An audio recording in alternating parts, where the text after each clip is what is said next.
Student, हम लोग discuss कर लेते हैं golden and platinum test series 16। 15 तक हम लोग कर चुके थे, 16 का कर लेते हैं। आओ डिस्कस कर लेते हैं question number 46। Question number 46।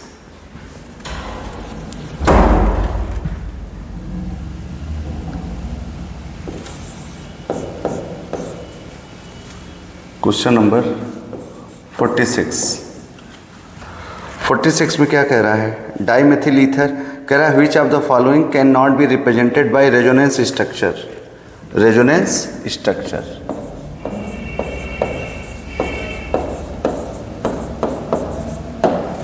Resonance structure. एक कह रहा है dimethyl ether, dimethyl ether, dimethyl ether, dimethyl ether. Dimethyl ether क्या होता है? CH3O CH3। यहाँ कोई रेजोनेंस है ही नहीं ना। कह रहा है can not be represented, can not represented, can not represented resonating structure, resonance structure. तो इसमें नो रेजोनेंस, कोई कॉन्जुगेशन ही नहीं है, नो रेजोनेंस ना। दूसरा दे दिया है नाइट्रेट आयन, रेजोनेंस होता है। कार्बोक्सिलेट आयन, रेजोनेंस होता है। टोलुइन, रेजोनेंस होता है, सब आपको पता है। नाइट्रेट आयन चाहे NO2 माइनस हो चाहे NO3 माइनस हो, इन सब में रेजोनेंस पाया जाता है। कार्बोक्सिलेट आयन COO माइनस, इसमें भी रेजोनेंस पाया जाता है। और टोलुइन में तो रेजोनेंस पाया ही जाता है भाई, टोलुइन एरोमेटिक कंपाउंड है ये, तो सब में रेजोनेंस पाया जाता है। रेजोनेंस पाया किस में नहीं जाता? डाइमेथिल ईथर में। तो कौन सा ऑप्शन? क्वेश्चन नंबर 46 का ए। क्वेश्चन नंबर 46 में ए। क्वेश्चन नंबर 47 देख लो आप। 47 में कह रहा है protonation of carbonyl group increases its electrophilic character. Protonation of carbonyl group, ठीक है। कार्बोनिल ग्रुप क्या होता है जरा देखो, CO है। अब इसका प्रोटोनेशन कराओ, मतलब H+ जोड़ो, तो H+ कहाँ जुड़ेगा? जहाँ लोन पेयर मिलेगा। अब बताओ जब इसके साथ इसकी बॉन्डिंग होगी तो क्या बनेगा जरा बताओ? COOH प्लस ये लोन पेयर। अब समझो, ये देखो कुछ ऐसे आप कह सकते हो।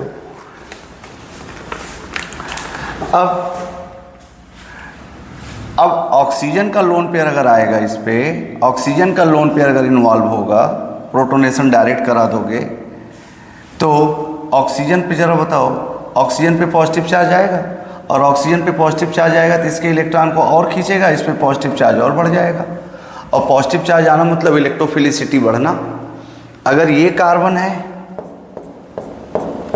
और ये कार्बन है तो यहाँ पर इलेक्ट्रॉन, ये देखो नेगेटिव और ये पॉजिटिव, और ये पॉजिटिव इसके इलेक्ट्रॉन को और खींचेगा, तो यहाँ पॉजिटिव ज़्यादा हो जाएगा, तो इसकी इलेक्ट्रोफिलिसिटी बढ़ जाती है, ठीक है। तो सिंपल सा, protonation of carbonyl group involves the addition of an electrophile, sorry दूसरा statement first, protonation of carbonyl group increases its electrophilic character, एकदम सही है। अगर H+ आ जाएगा तो ऑक्सीजन की इलेक्ट्रोनेगेटिविटी बढ़ जाएगी, और ऑक्सीजन की इलेक्ट्रोनेगेटिविटी बढ़ जाने से ऑक्सीजन कार्बन के इलेक्ट्रॉन को ज़्यादा खींचेगा, कार्बन पर पॉजिटिव चार्ज ज़्यादा आ जाएगा, उसकी इलेक्ट्रोफिलिसिटी बढ़ जाएगी, ठीक है। उस पर इलेक्ट्रॉन की डेंसिटी घट जाएगी, मतलब वो इलेक्ट्रॉन की सर्चिंग वाली प्रॉपर्टी बढ़ जाएगी, इलेक्ट्रोफिलिसिटी जिसको कहते हो, जिसको इलेक्ट्रोफिलिक कैरेक्टर कहते हो। स्टेटमेंट सेकंड कह रहा है protonation of carbonyl group involve addition of electrophile on nucleophilic oxygen. सही है भाई, अगर कार्बोनिल ग्रुप पर प्रोटोनेशन कराओगे तो इसी ऑक्सीजन पे H+ अटैक करेगा, तो दोनों बात तो सही है। तो आप क्या कहोगे? आप कहोगे दोनों स्टेटमेंट सही है, दोनों स्टेटमेंट करेक्ट है। स्टेटमेंट फर्स्ट क्या कह रहा है? Protonation of carbonyl group increases electrophilic character, एकदम सही है। Protonation of carbonyl group involves addition of an electrophile on nucleophilic oxygen, एकदम सही है। ऑक्सीजन के पास लोन पेयर है तो ये न्यूक्लियोफिलिक है और इस पर कोई इलेक्ट्रोफाइल आप जोड़ रहे हो H+, तो दोनों स्टेटमेंट सही है। 47 का ए, दोनों स्टेटमेंट सही है। चलो क्वेश्चन नंबर 48, क्वेश्चन नंबर 48 देख लो आप, आसान से क्वेश्चन है सब। Which one among the following is correct option for right relationship between Cp and Cv for 1 mole of ideal gas. याद करो thermodynamics, Mayer's formula Cp minus Cv equals to NR पढ़े थे। For 1 mole that is N equals to 1, तो क्या मिलेगा Cp minus Cv equals to 1,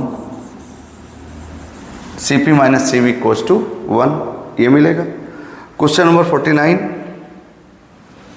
तो 48 का option कौन सा सही हुआ? सी ऑप्शन सही हुआ, ठीक है। क्वेश्चन नंबर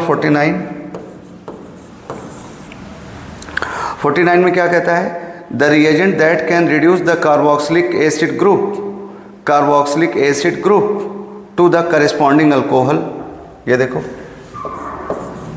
RCOOH को अल्कोहल में कन्वर्ट कराना है। क्या सिखाए थे? RCH2OH में कन्वर्ट कराना है।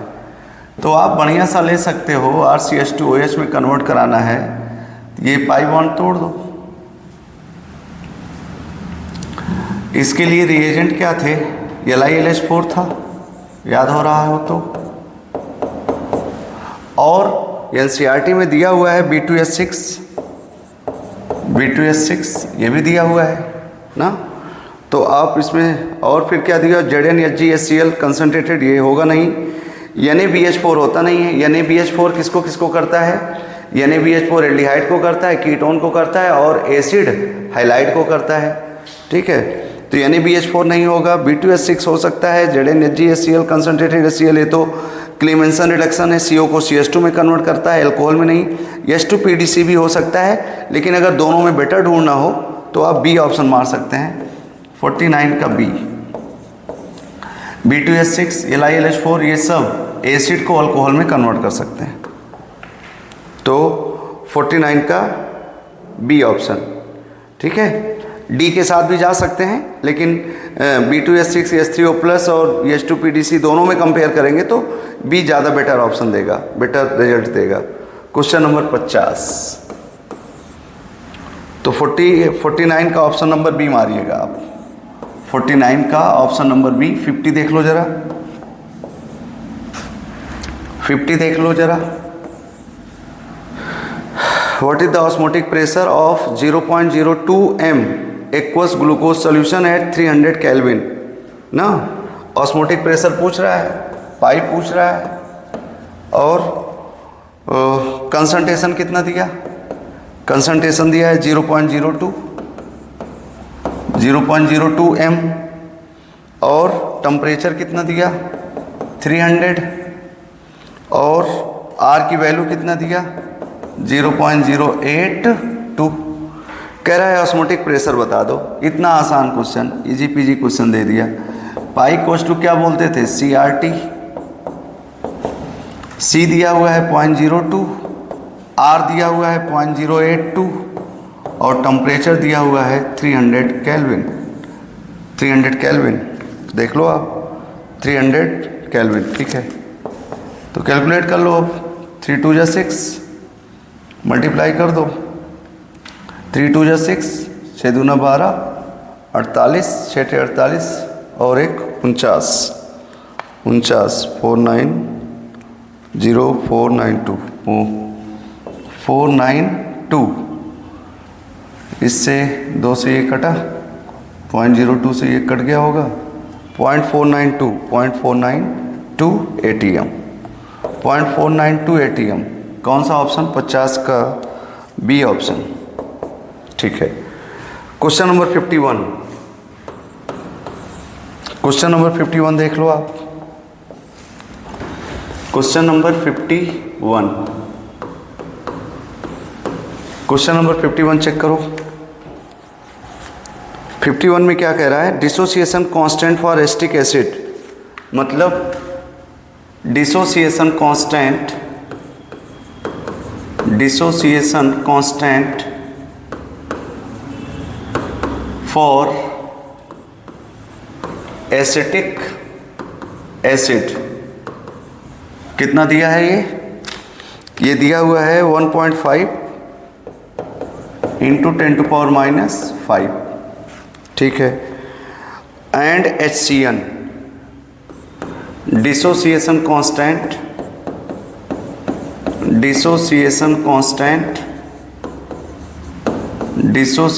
कांस्टेंट फॉर HCN ये भी दिया हुआ है। ये कितना दिया है, 4.5 इंटू 10⁻⁻10, 4.5 इंटू 10⁻⁻10। कह रहा है find equilibrium constant for Cn minus plus CH3COOH gives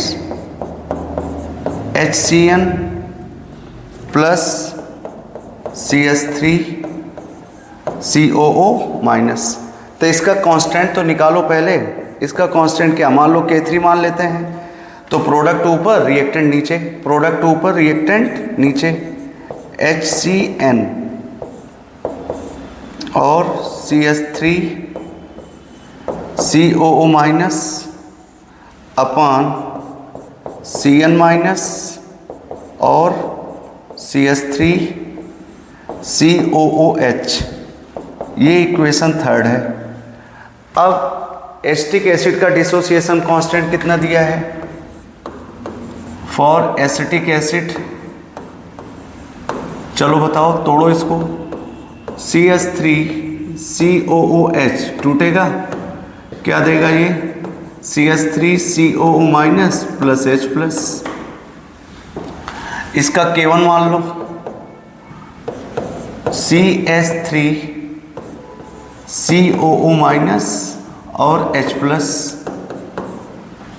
upon CH3COOH, ये मान लो फर्स्ट है। और HCN का भी दिया हुआ है, तोड़ो।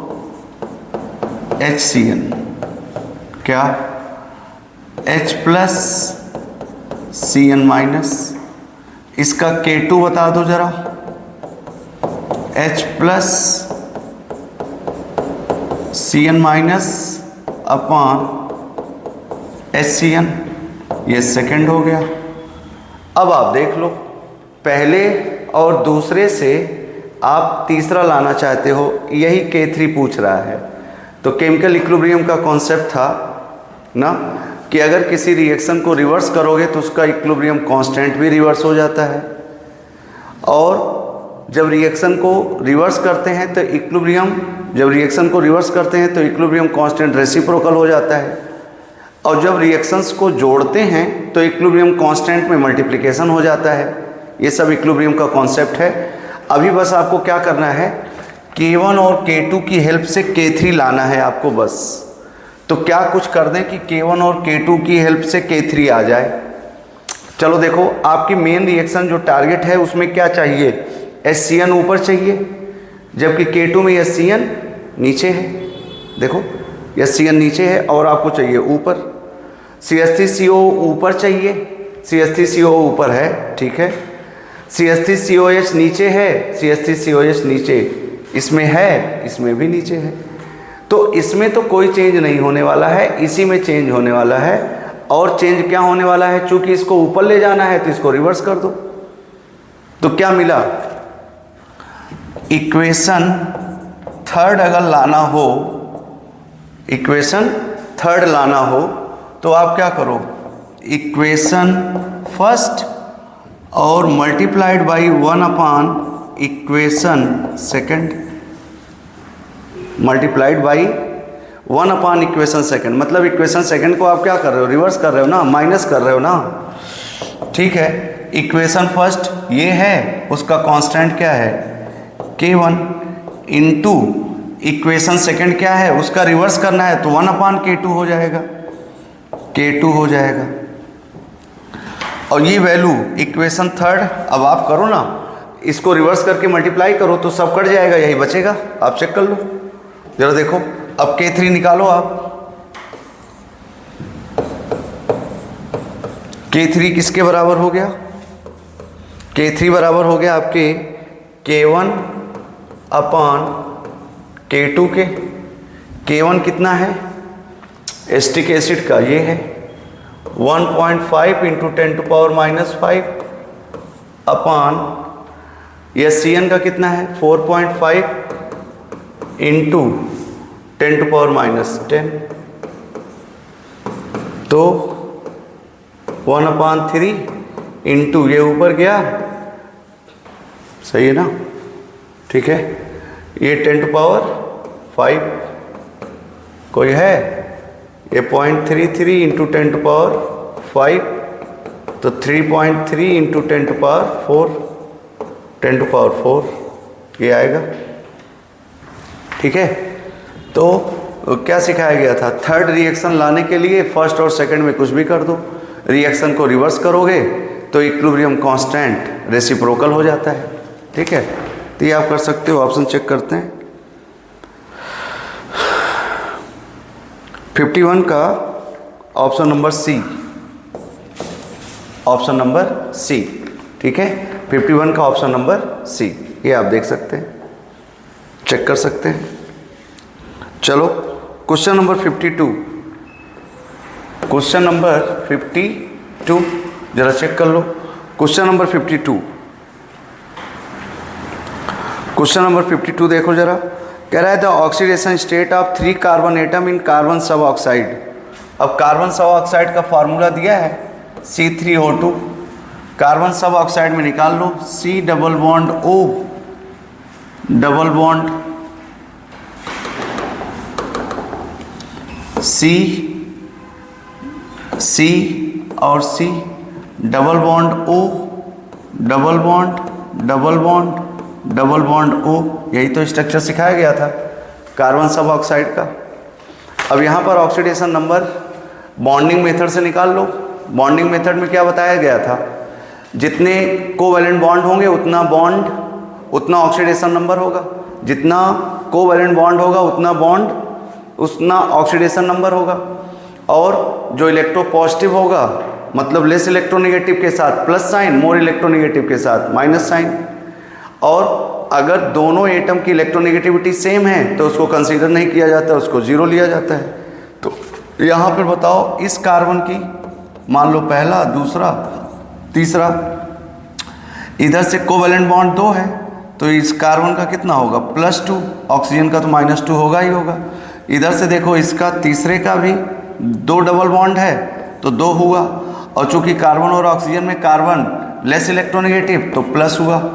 अब इसकी बात करो, ये दोनों सेम इलेक्ट्रोनेगेटिविटी वाले हैं, सेम इलेक्ट्रोनेगेटिविटी वाले हैं तो 0 हो गया ना। तो क्या रहेगा बताओ, 2,0 सॉरी +2, 0, +2 कोई है ऑप्शन? हाँ 52 का ए ऑप्शन। बॉन्डिंग मेथड से कैसे निकाले आप, जितना कोवैलेंट बॉन्ड उतना ऑक्सीडेशन नंबर। तो कार्बन का निकालना है तो डबल, 2 कोवैलेंट बॉन्ड है, डबल बॉन्ड है तो 2 हुआ। कार्बन और ऑक्सीजन में कार्बन इलेक्ट्रोपॉजिटिव तो इलेक्ट्रोपॉजिटिव वाले के साथ प्लस साइन, सेम यहाँ पर, और ये दोनों सेम हैं तो 0 हो जाता है। चलो क्वेश्चन नंबर 53 में क्या कह रहा है, 1 mole of carbon atom weight 12 gram, 1 mole of carbon atom कितना ग्राम, 12 ग्राम, 12 ग्राम।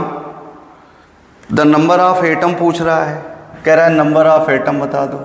क्या हलवा क्वेश्चन है, नंबर ऑफ एटम्स पूछ रहा है, नंबर ऑफ एटम्स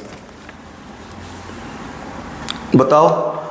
कार्बन के 1 मोल 1 मोल कार्बन एटम 12 ग्राम है, तो यही इसका क्या हो गया, मोलर मास हो गया।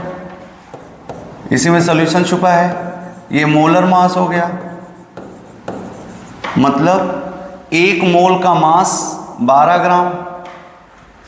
और बताओ 1 मोल का मास 12 ग्राम है तो उसमें कितने एटम होंगे, 1 मोल एटम के बराबर एटम होंगे या यानी एटम होंगे। कॉन्सेप्ट यानी एटम्स, और यानी एटम्स कितने होते हैं 6.02 इंटू 10 टू पावर 23 एटम्स। सीधे क्वेश्चन ही है ये। 1 मोल कार्बन एटम 12 ग्राम के बराबर है, तो 12 ग्राम क्या हो गया, उसका मोलर मास हो गया। और मोलर मास में यानी एटम्स होते हैं या यानी मॉलिक्यूल्स होते हैं, चूंकि कार्बन एटम है तो यानी एटम हो गए, यानी कार्बन एटम्स, यानी कार्बन एटम्स। और यानी कितना होता है 6.02 इंटू 10 पावर 23। सीधे कॉन्सेप्ट था, कोई कैलकुलेशन नहीं कर सकते हो आप। 53 का ए।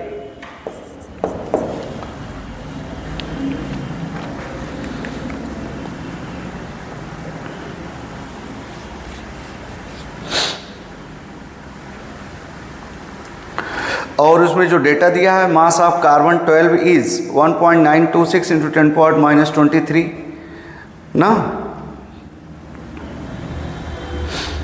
इसको भी यूज कर सकते हो आप। एक तो ये तरीका है, अगर आपको ये कॉन्सेप्ट क्लियर हो रहा है तो ठीक है, नहीं तो आप इसके साथ खेल सकते हो। क्या कह रहा है, कह रहा है mass of carbon 12 is 1.99 into 10 to 1.9926 into 10 power -23 gram.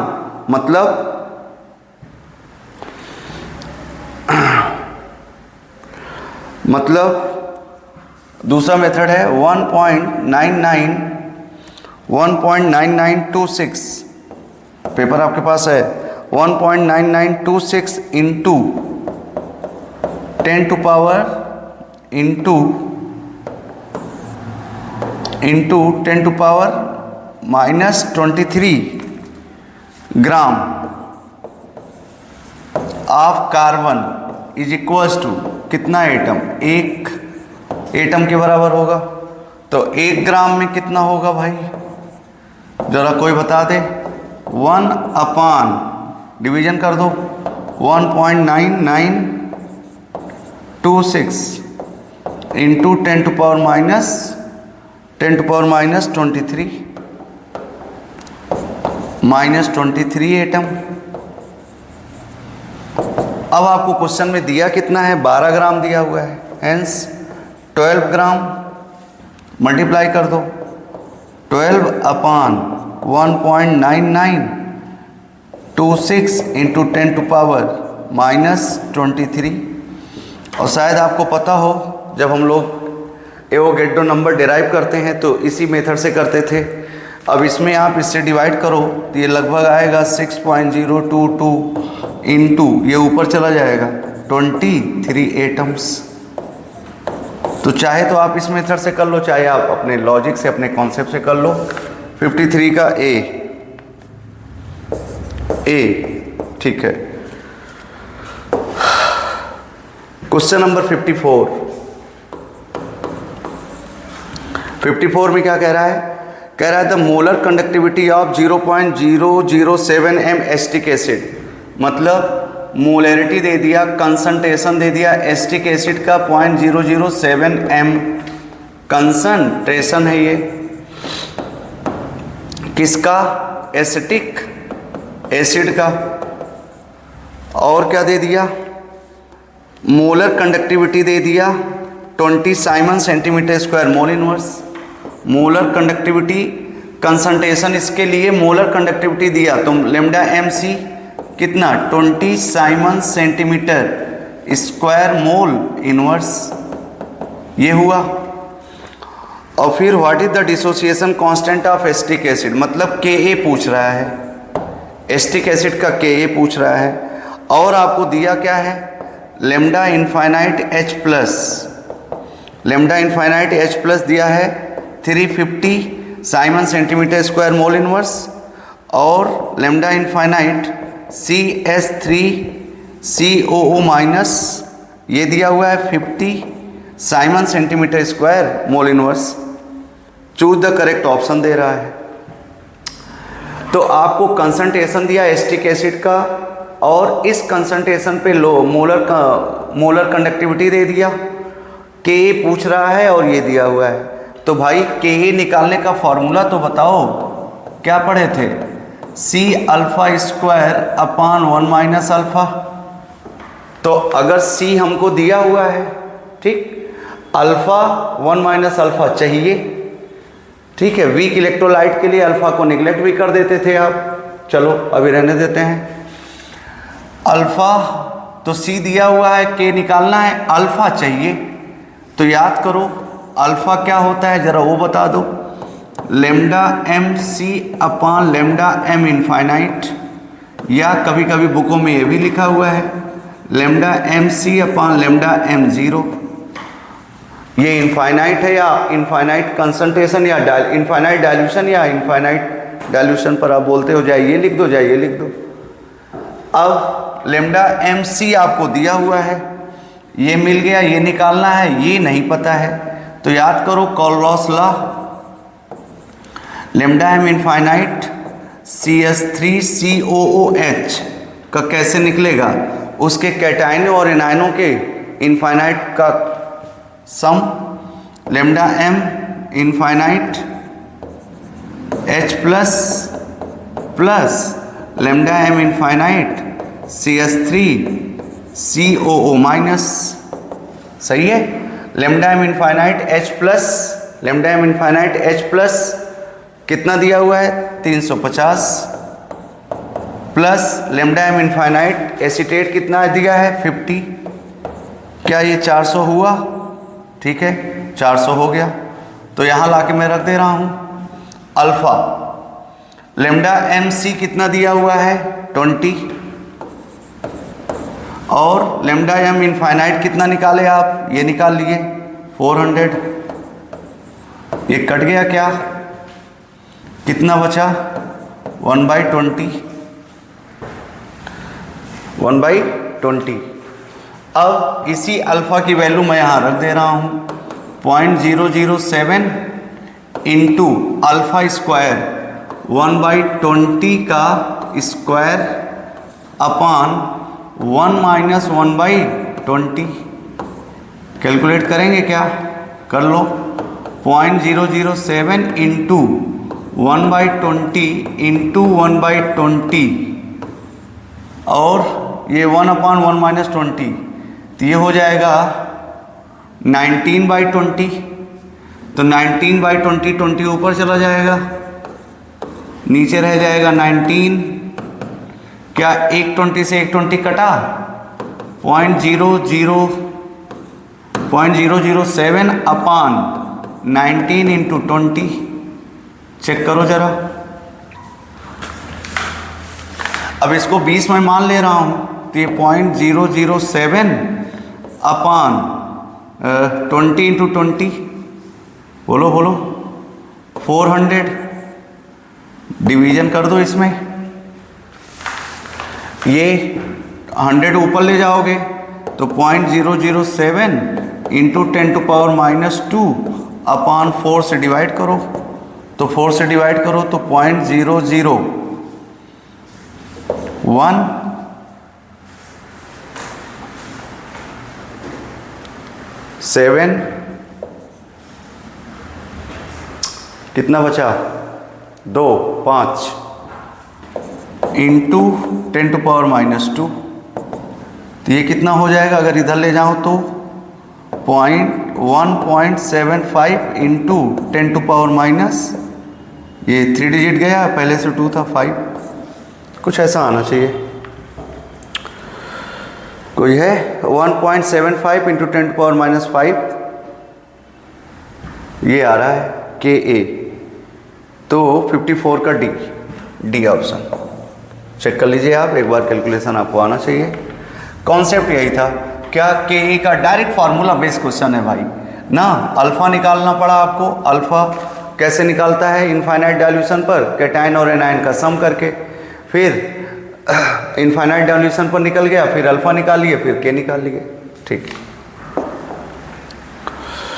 Question number 55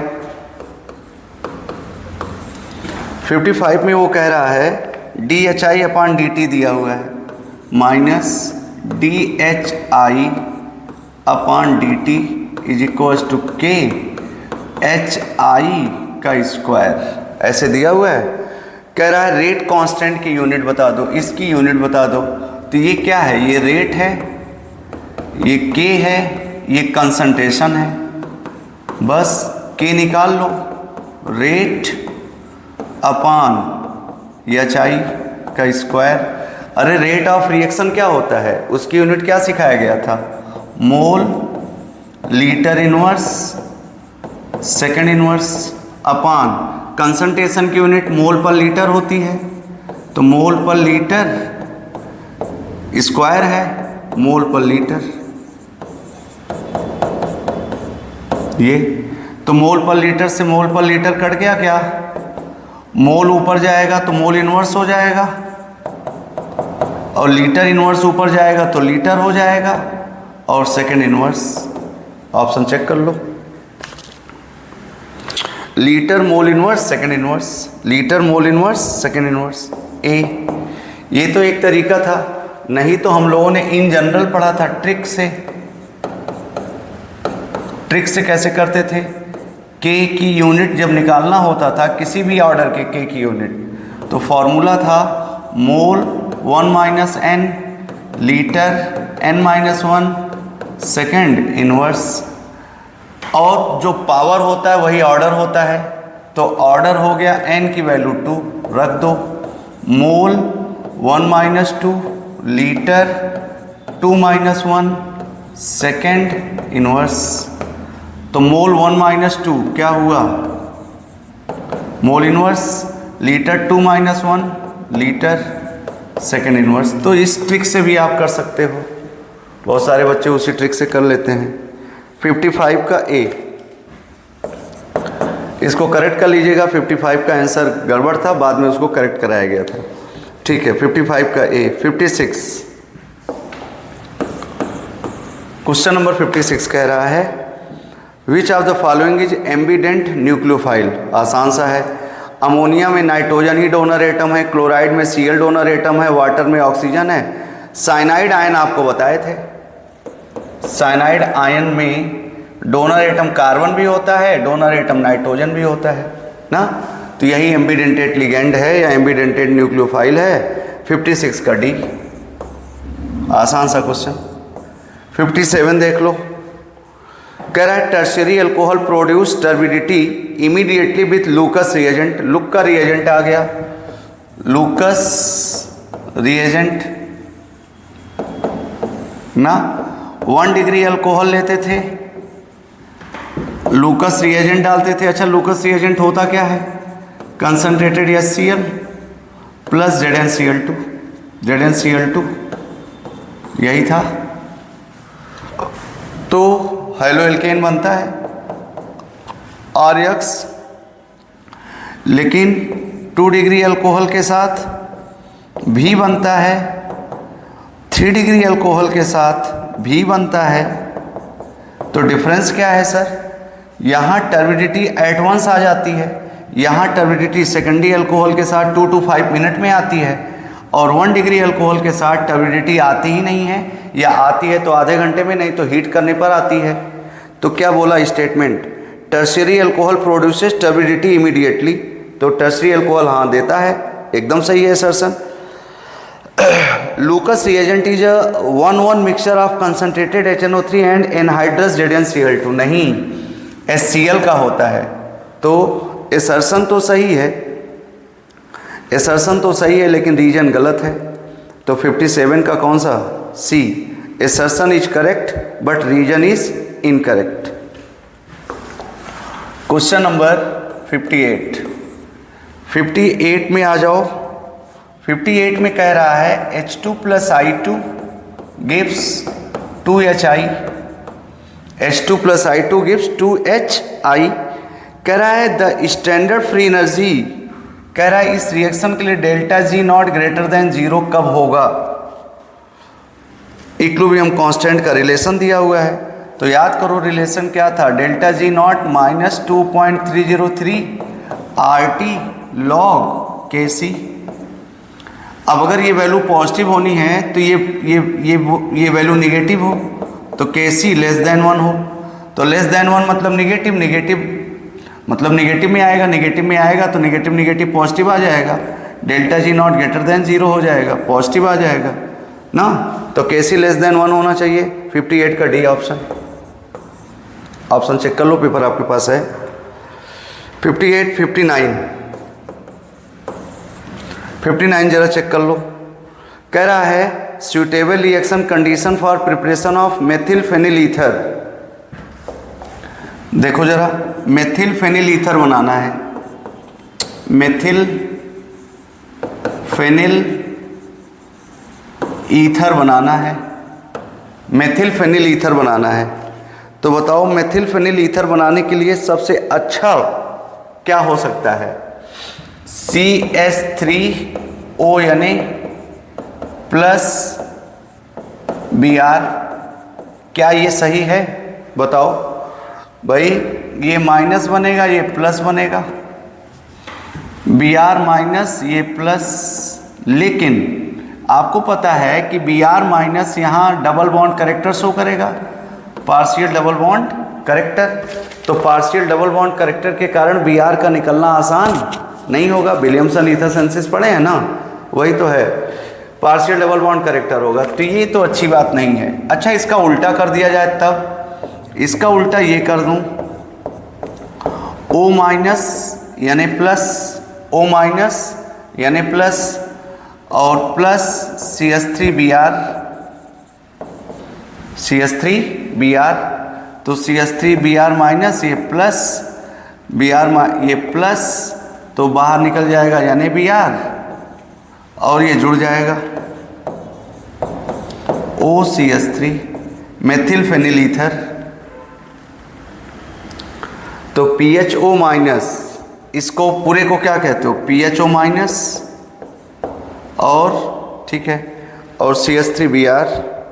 CH3Br की जगह वो दिया है MEO, सॉरी MEBr, MEBr। तो ये ऑप्शन सही होना चाहिए। 59 का सी ऑप्शन सही है आपका, 59 का सी, 59 का सी। क्वेश्चन नंबर 60 चेक कर लो जरा।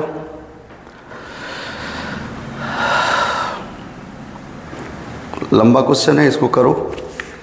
C2H2 plus 5/2O2, 5/2O2 gives 2CO2 plus H2O। इसका डेल्टा G दिया हुआ है, डेल्टा G दिया हुआ है कितना, -1234 किलो जूल, ठीक है। फिर दिया हुआ है C solid plus O2, C solid plus O2 gas gives CO2 gas, CO2 gas. इसका दिया हुआ है delta G not -394 kilo joule. H2 plus half O2, H2 plus half O2 gives H2O। इसका डेल्टा G दिया हुआ है, delta G कितना दिया हुआ है, -237 किलो जूल। अब पूछ किसके रहा है, पूछ रहा है standard free energy H2 plus 2C gives C2H2। इसके लिए आपको डेल्टा G पूछ रहा है, ये पूछ रहा है, देख लो आप। बस थर्मोडायनेमिक्स का खेला है ये, सॉरी थर्मोकेमिस्ट्री का हेस लॉ लगा दो आप। आपकी टारगेट रिएक्शन ये है जिसको मैंने कह दिया फोर्थ, और आपकी जो गिवन रिएक्शंस हैं वो ये हैं। इसको फर्स्ट कह दो, इसको सेकंड कह दो, इसको थर्ड कह दो। आपकी टारगेट रिएक्शन यही है। टारगेट रिएक्शन पाना है फ्रॉम दीज 3 रिएक्शंस। क्लियर? तो अब क्या करना है, देखो जरा, आपकी जो टारगेट रिएक्शन है उसमें C2H2 किधर है? राइट साइड है। C2H2 किधर है? राइट साइड है। और अगर C2H2 राइट साइड है तो राइट साइड लाने के लिए क्या करना पड़ेगा? कहीं है C2H2, यहाँ है, तो क्या करना पड़ेगा? या तो इस रिएक्शन को रिवर्स कर दो या तो डायरेक्ट सब्सट्रैक्ट कर देना। समझ में आ गया? दूसरी बात, H2 और 2C चाहिए लेफ्ट साइड, तो देखो इसमें C है लेफ्ट साइड और आपको लेफ्ट साइड C चाहिए, लेकिन 2 चाहिए, तो इसमें 2 से मल्टीप्लिकेशन करना पड़ेगा। और H2 1 है लेफ्ट साइड, H2 1 ही है लेफ्ट साइड, तो स्टेटमेंट तो बन गया। अगर आपको इक्वेशन 4 लाना है, इक्वेशन 4 लाना है, तो आप कहो इक्वेशन सेकंड, समझो इक्वेशन सेकंड में 2 से मल्टीप्लाई करना पड़ेगा क्योंकि C दुगना है, 2 टाइम्स है और यहाँ 1 है, तो इक्वेशन सेकंड मल्टीप्लाइड बाई 2, फिर प्लस थर्ड में C और 2C जुड़ रहे हैं तो इक्वेशन थर्ड, इक्वेशन थर्ड। अब इसको रिवर्स करना है तो आप कह सकते हो minus of equation first, minus of equation first, यही कर दो, अपने आप हो जाएगा। जो काम आप रिएक्शन में कीजिएगा वही सारे काम आप एंथैल्पी में कर दो या फ्री एनर्जी में कर दो, हो जाएगी। रिएक्शन दिखाएं आपको?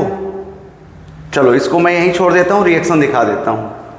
इसको आपने रिवर्स किया, तो जब आपने इसको रिवर्स किया तो क्या हो जाएगा जरा देखो, समझा दे रहा हूं कि रिएक्शन चौथी इन तीनों को ऐसे करने से कैसे आ रहा है। तो इसको रिवर्स कर रहे हो आप, और अगर रिवर्स कर दोगे तो क्या हो जाएगा, 2CO2 plus H2O gives C2H2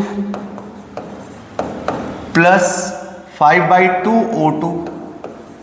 इसको रिवर्स कर दिए, इन दोनों को ऐड करना है लेकिन इसमें 2 से मल्टीप्लाई करके, तो इसमें 2 से मल्टीप्लाई कर दो, 2C plus 2O2 gives 2CO2।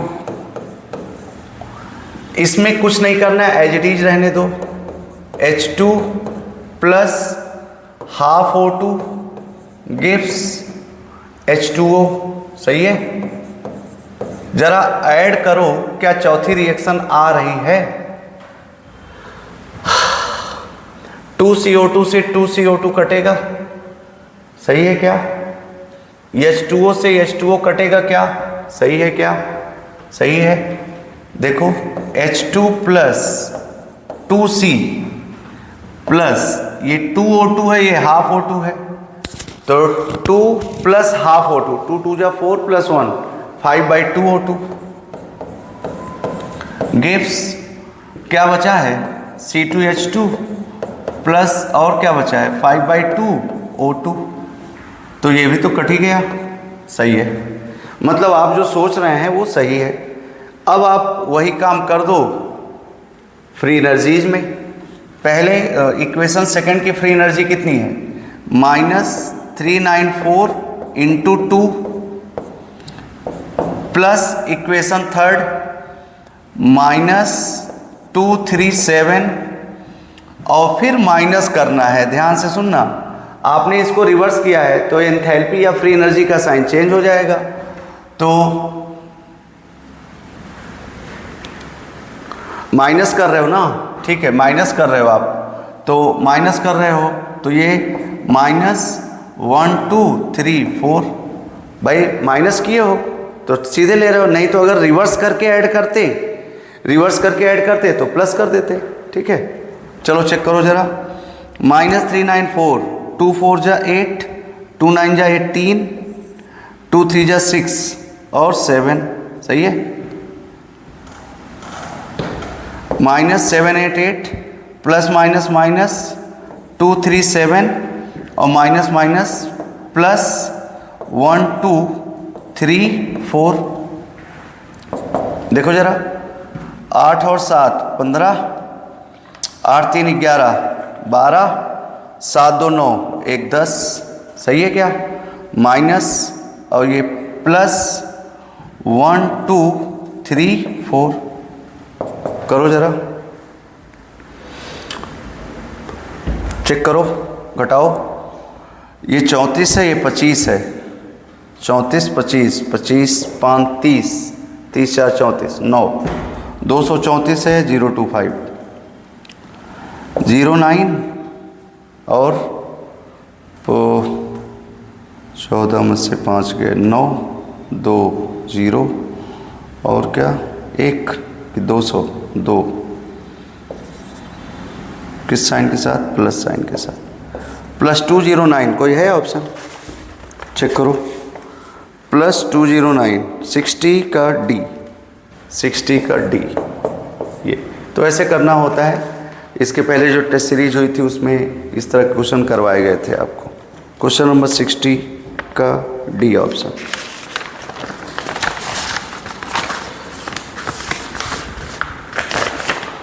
Question number 61।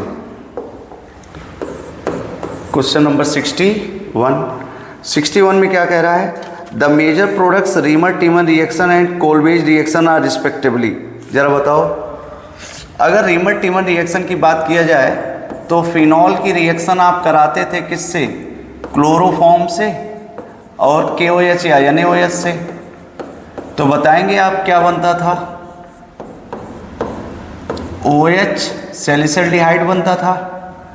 जबकि कोलबे में जब आप कराते थे OH की रिएक्शन, फिनॉल की रिएक्शन, तो आप CO2 लेते थे और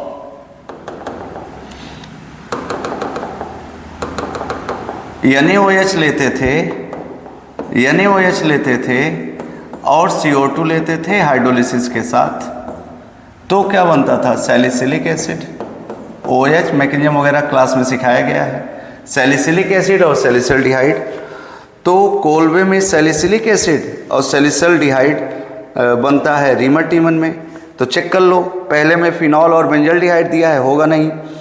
दूसरे में दिया है सैलिसिल्डिहाइड और सैलिसिलिक एसिड, तीसरे में नहीं दिया है, चौथे में।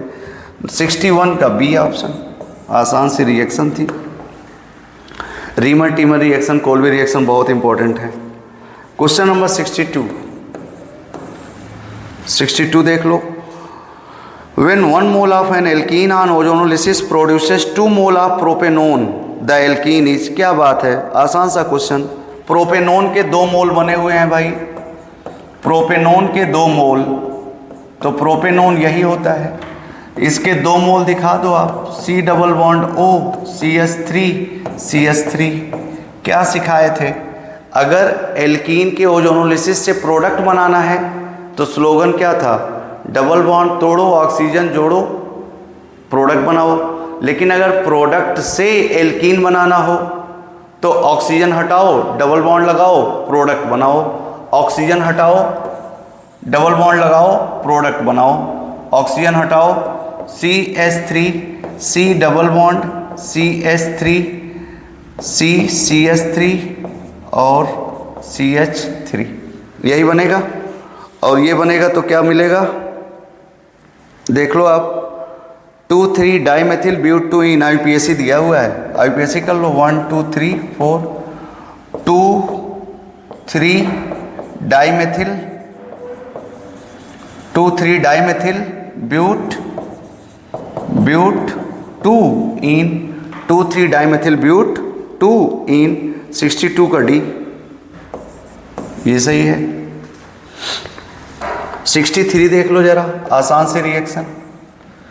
63 में क्या कह रहा है वो? 2CH3 CH2, 2CH3 CH2 Br। Arrow के ऊपर उसने लिखा 2 यानी ड्राई ईथर। अब ये तो क्वेश्चन हलवा था, अब क्या बताएं, बहुत आसान क्वेश्चन था। तो बताओ ये हो क्या रहा है? हेलो एल्केन है, सोडियम और ड्राई ईथर। ये तो उस रिएक्शन की चाहत थी ना, उड्स रिएक्शन। अब उड्स रिएक्शन में क्या बताए थे, दोनों एल्किल ग्रुप जुड़ जाते हैं तो बनेगा CH3CH2CH3, तो N ब्यूटेन बन जाएगा और उड्स रिएक्शन होगा तो 63 का A। उड्स रिएक्शन है, ये उड्स रिएक्शन है और ये बनेगा, ऑप्शन ए में ऐसा दिया हुआ है। क्वेश्चन नंबर 64 में क्या कह रहा है, reaction with molecularity 3 are very rare and slow to proceed, एकदम सही है। 3 मॉलिक्यूल एक साथ आपस में टकरा नहीं सकते, और टकराएंगे तो रेट ऑफ रिएक्शन बहुत कम होगी क्योंकि उनके बीच इफेक्टिव कोलिजन कम हो पाता है। केमिकल काइनेटिक्स, आर्रीनियस थ्योरी आप समझ सकते हैं ना। तो मॉलिक्यूलरिटी 3 तो बहुत रेयर होती है, अनकॉमन होती है, 1 2 3 रिएक्शन आपको मिलती है इसके एग्जाम्पल बस ना। तो पहला स्टेटमेंट एकदम सही है। दूसरा कह रहा है complex reaction involving more than 3 molecules take place in more than 1 step, सही बात है। कॉम्प्लेक्स रिएक्शन होती ही है जो मोर देन 1 स्टेप में होती हैं ना। तो एक एलिमेंट्री रिएक्शन होती है, एक कॉम्प्लेक्स रिएक्शन होती है। एलिमेंट्री सिंगल स्टेप में होती है, मॉलिक्यूलरिटी वही होती है जो रिएक्टेंट मॉलिक्यूल होते हैं, जबकि कॉम्प्लेक्स रिएक्शन मोर देन 1 स्टेप में होती है। तो आप क्या कहोगे, आप कहोगे दोनों स्टेटमेंट करेक्ट हैं। 64 का A, 64 का A। फिर question number 65, question number 65, among the following intensive properties are, volume extensive है और हीट कैपेसिटी एक्सटेंसिव है, टेम्परेचर इंटेंसिव है, प्रेशर इंटेंसिव है, डेंसिटी इंटेंसिव है, दूसरा, तीसरा और पांचवा डेंसिटी, ये सब सिखाया गया है। 65 का D। चलो आज इतना रखते हैं, नेक्स्ट क्लास में इसको डिस्कस कर देंगे। आज 65 तक हो गया आपका, ठीक है। तो वेरी सिंपल, टेस्ट डिस्कशन आपको कर लेना चाहिए। अभी भी उसके बाद भी कोई डाउट हो तो आप ऑफिस में आकर के कंसल्ट कर सकते हैं कि इस क्वेश्चन को सर आपने कैसे समझाया, कैसे किया। 1 2 क्वेश्चन में कहीं पर मिसिंग रहता है तो उसको करेक्शन करवा दिया जाता है, ठीक है। आप कोशिश करते रहिए, आप सीख जाएंगे, ठीक। नेक्स्ट क्लास में इसके आगे डिस्कस करेंगे। Thank you.